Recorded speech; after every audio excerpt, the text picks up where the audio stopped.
Today we're digging into the strategies for the Pathfinder Occultist with the melee build.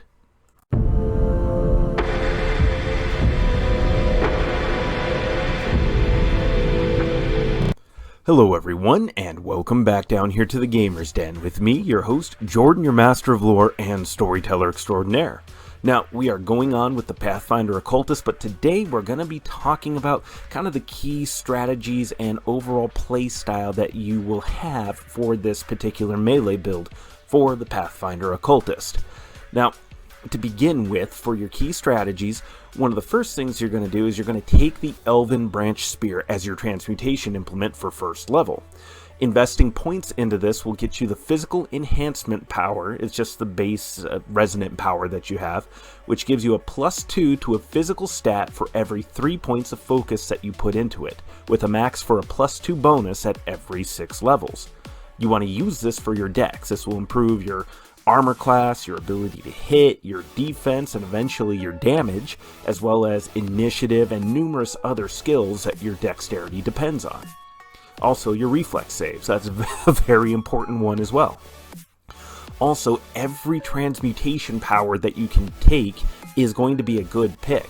The base power that you get, Legacy Weapon, which allows you to provide a magic enhancement bonus for another +1 to hit and damage, or equivalent powers like the Agile enchantment, which will allow you to use your dexterity for your base attack bonus and your damage, your size alteration for extra reach, quickness for a haste effect, Philosopher's Touch to change the material of the spearhead to silver, mithril, adamantine, whatever you need in order to overcome damage reduction. So you have a very flexible weapon here that will allow you to readily and adaptively overcome different damage reductions. Like most devils require a cold iron weapon and one that's enchanted to be holy or good aligned. So you can use your abilities with Philosopher's Touch and Legacy Weapon to give those appropriate enchantments in order to deal damage more readily and directly to all kinds of devil creatures. So this will allow you to keep pace doing damage in melee. Then after that, you're going to either take a coin or a small drum, maybe something that can ride on your hip, as your necromancy implement at first level. You get to pick out 2 for your first level implements. You want this just for the necromantic servant focus power. You will have your own small squad of template-laden undead minions for support. And this is important because these minions are inherently replaceable. Any damage done to them is damage not being done to you or the rest of the party. And attacks that go towards them, whether they hit or miss, well, again, that just comes back down to damage not being done to you or the party. Not only that, but you can set them up for flanking bonuses. And the fact that they get teamwork feats means that they're going to have all kinds of useful abilities. And then you also, for taking the necromancy implements, you get spells like Fear, Grasping Corpse, and Umbral Strike, which will give you more flexibility on the battlefield. Umbral Strike in particular, while it doesn't kick in until you get access to 6th level spells, will still give you a significant range advantage. And then after that, you want to take gloves for your evocation implement at 2nd level. The powers really don't hold any interest here, but you want this for the spells, especially etheric shards, when you get that at 4th level, which is going to be at level 10. That's a 4th level spell, so once you get it though, you can lay down a wide field of invisible razor death for many of your opponents. There are going to be some opponents that are immune to the bleed damage and some that may have resistance to slashing damage, but for a wide number of opponents, especially since the spell doesn't have any spell resistance, this is still going to be effective against many opponents. So you can lay this out there, have reach, increase your size to boost that reach even further, use the lunge feat, and also your various trip attack feats to start knocking opponents over and causing them to take that damage from etheric shards to make reflex saves against the bleed effects, and just completely annihilate opponents repeatedly. And then also, if you have Greater Trip, when your opponents go to try to get up, they're going to be taking damage from the spell.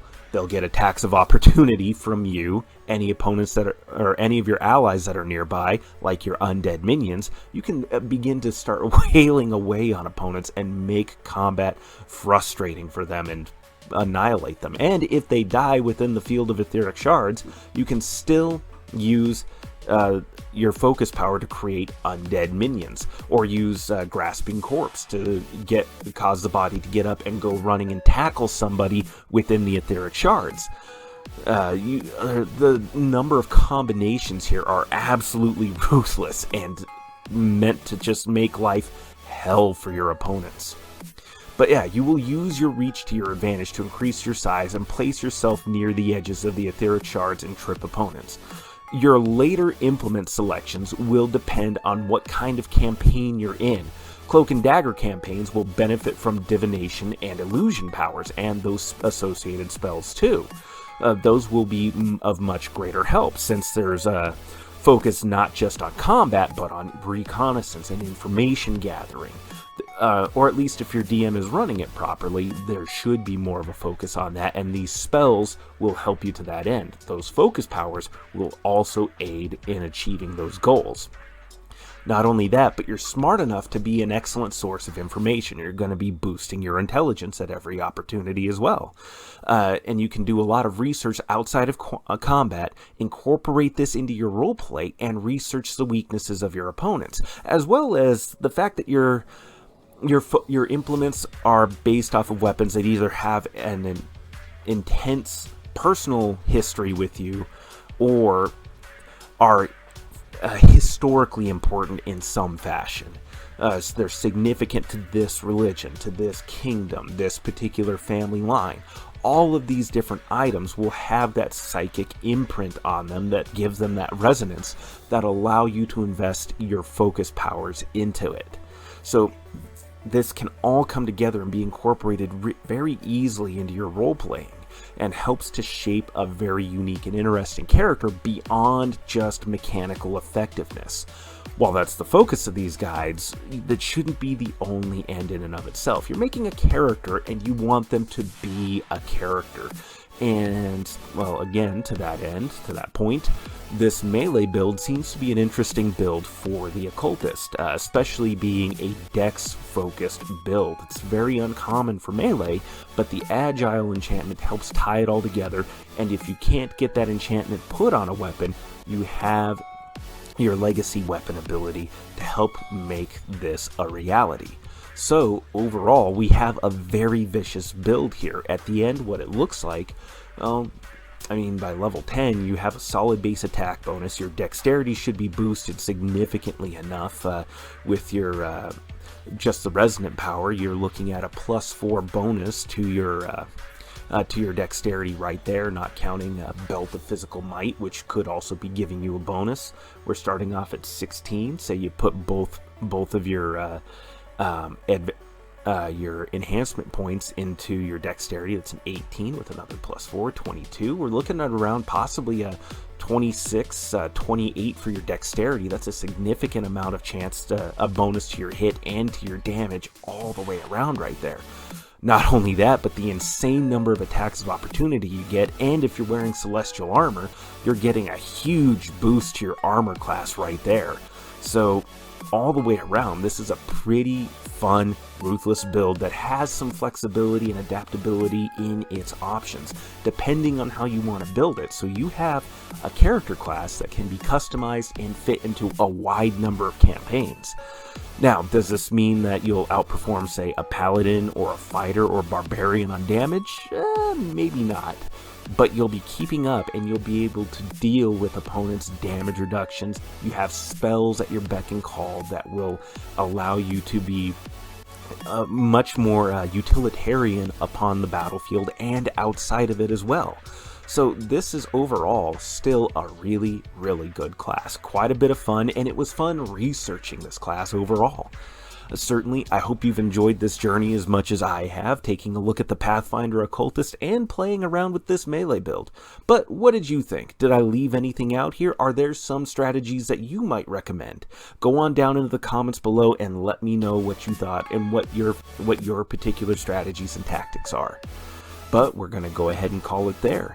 If you enjoyed today's video, hit the like button. Also, if you've been a regular here at the Gamers Den, but you're not subscribed yet, go on down there and hit the subscribe button. Become a regular member, not just an off and on viewer. Certainly, we'd be happy to have you here. But with that said, I've been your host, Jordan, your Master of Lore and Storyteller Extraordinaire. Thank you all so very much for your time, and you have yourselves a good night.